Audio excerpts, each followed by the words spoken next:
పద్దెంది పడిమెట్ల పైకెక్కి గుడికేగు భక్తులకు ఎదురొచ్చే బంగారు స్వామి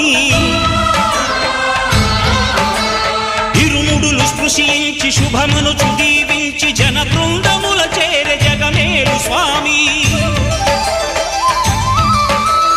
తన భక్తులొనరిల్చు తప్పులకు తడబడి ఒక పక్క ఒరిగెన ఓంకారమూర్తి